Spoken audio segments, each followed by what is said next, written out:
La culture Nanyue est un système formé par l'intégration progressive et l'évolution de la culture tribale de Lingbei Huaxia et de Lingnan Nanyue. En 204 avant Jésus, Zhao Tuo a officiellement établi l'état de Nanyue, dont la capitale est située à Panyu. À son apogée, le territoire de Nanyue comprenait le Guangdong, la majeure partie de Guangxi et une petite partie du Fujian. L'état de Nanyue était autrefois un état vassal de la dynastie Han, du monarque fondateur Zhao Tuo au monarque déchu Zhao Jiande, qui a témoigné 5 rois et a connu 93 ans de vie de pays.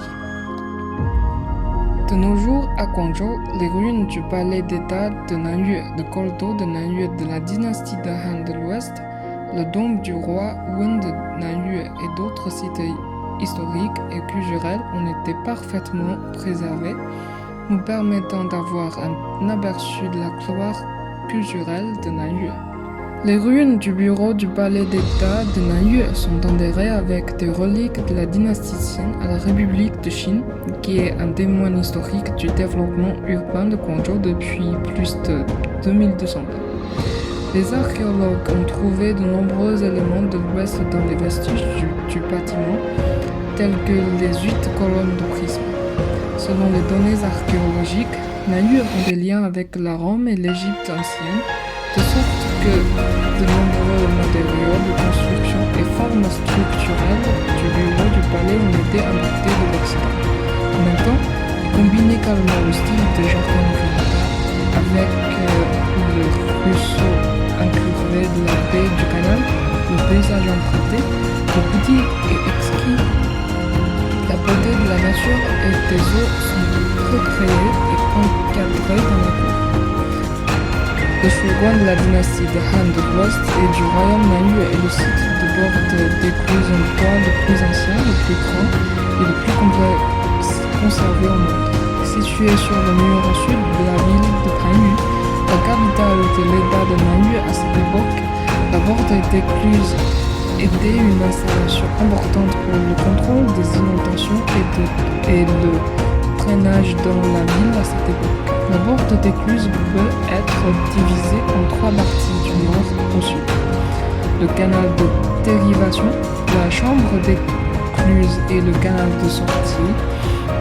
Le fond de la porte d'écluse est haut au nord et bas au sud. Et l'eau est déversée dans la rivière Perle, Zhuzhang, du nord au sud. Lorsque la marée de la rivière Perle monte, l'abaissement de la porte peut empêcher le remplissage. Le musée du roi Nanyue de la dynastie Han de l'Ouest et le dôme de Zhaoling, le roi de Nanyue, est la plus grande et la seule tombe de chambre en pierre peinte de la dynastie Han trouvée dans la région de Lingnan. Le musée est centré sur l'ancienne tombe et construit sur la montagne, y compris 3 espaces architecturaux principaux tels que le bâtiment d'exposition complet, l'ancienne zone de protection des tombes et le bâtiment d'exposition principal. Le musée possède une grande collection de précieuses reliques culturelles extraites de la tombe du roi de Nanyue, dont le bronze et la poterie sont les plus caractéristiques de la culture Nanyue.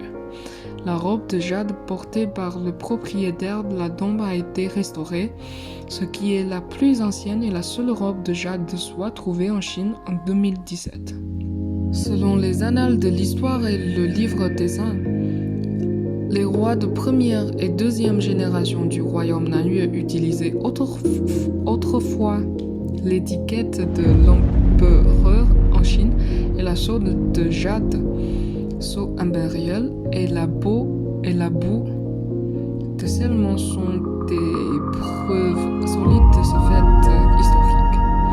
Les 2 moules en plaques de cuivre imprimées trouvées dans la tombe du roi de Nanyue, l'un grand et l'autre petit, sont les premiers outils au monde pour la surimpression de tissus en couleur. Le verre plat transparent bleu excavé de la tombe du roi de Nanyue est le premier verre plat trouvé dans l'archéologie